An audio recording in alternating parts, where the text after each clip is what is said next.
பாடகி ஜானகி மரணத்துக்கு பிறகு அவங்களுடைய பேத்தி அப்சரா நள்ளிரவுல தூங்காம செய்த காரியத்தை பார்த்துட்டு அவங்க அம்மா ஒரு மிகப்பெரிய அதிர்ச்சியில மூழ்கி ரொம்ப மனவேதனைக்குள்ளாயிருக்காங்களாம். அதோட விவரத்தை தான் இந்த வீடியோல பார்க்க போறோம். தமிழ்ல மட்டும் இல்லாம பல மொழி திரைப்படங்கள்ல பல்லாயிரக்கணக்கான பாடல்களை பாடி ஃபேமஸ் ஆனவங்க தான் பாடகி ஜானகி அம்மா. வயது முதிர்ச்சி காரணமாகவும் உடல்நல கோளாறு காரணமாகவும் தான் அவங்க இப்போ ஒரு 5 நாட்கள் முன்னாடி காலமாயிட்டாங்க. அவங்க இறந்து போனதுக்கு பிறகு அவங்களோட வாழ்க்கை முறையை பத்தியும் அவங்களோட குடும்பத்தை பத்தியும் குறிப்பா தன்னோட கடைசி நாட்களை அவங்க எப்படி வாழ்ந்திருக்காங்க அப்படிங்கிற மாதிரி பல தகவல் பார்த்து வந்துட்டு இருக்கோம். ஜானகி அம்மாவோட கணவர் 1997 வருஷமே இறந்துட்டாரு. மகன் முரளி இப்போ ஒரு 6 மாசம் முடி காலமாயிட்டாரு. கடைசி நாட்கள்ல தான் வாழ்க்கை தனிமையா இருக்காம தன்னோட மருமகள் அப்புறம் பேத்தி அப்சரா கூட மைசூரை தான் அவங்க கழிச்சிருக்காங்க. அந்த மாதிரி நாட்கள்ல தனக்கு இரவு நேரங்களில் தூக்கம் வராத அந்த நேரத்துல தான் பேத்தி கூட தான் ரூம்ல உட்காந்து ஜாலியா சிரிச்சு பேசுறது, விளையாடுறது, பேத்தி கேட்கக்கூடிய பாடல்களை பாடுறது, இது மாதிரி தான் அவங்களோட நாட்கள் அவங்க போய்க்கிருக்காங்க. இப்போ அவங்க இறந்து போனதுக்கு பிறகு அந்த ஒரு மன வேதனையிலிருந்து வெளில வர முடியாம ஜானகி அம்மாவோட பேத்தி ஒரு மிகப்பெரிய கஷ்டத்துல மூழ்கிருக்காங்களாம்.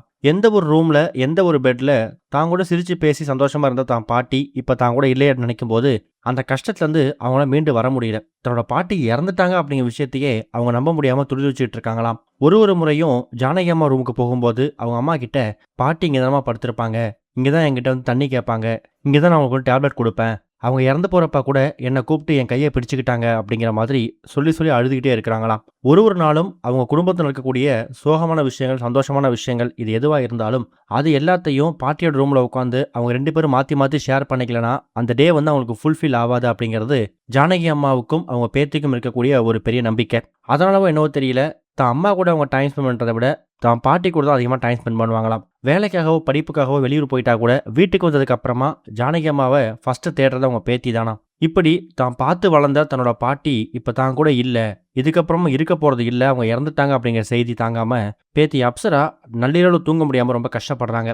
மிட் நைட்டில் தூங்குனாலே தன்னோட பாட்டி ஞாபகம் தான் வருதான். குறிப்பாக பாட்டி பாடின பாடல்களை வந்து கேட்டுக்கிட்டு அதுலேருந்து மீண்டு வர்றதுக்கு அவங்க எவ்வளோ முயற்சிகள் பண்ணாலும் அந்த ஞாபகங்கள் அவங்கள விடாமல் துரத்துக்கிட்டே இருக்கு அப்படிங்கிறது அவங்க அம்மா கிட்ட அவங்க ஷேர் பண்ணி தினமும் அழுது புலம்பிக்கிட்டு இருக்காங்க. ஒரு கட்டத்தில் தான் பொண்ணு இப்படி ஃபீல் பண்ணி அழுகுறாங்களே, மனசு கஷ்டப்படுறாங்களே அப்படின்னு தாங்க முடியாம ஜானகி அம்மாவோட மருமகளும் தன் மகளுக்கு சமாதானப்படுத்திக்கிட்டு இருக்காங்க.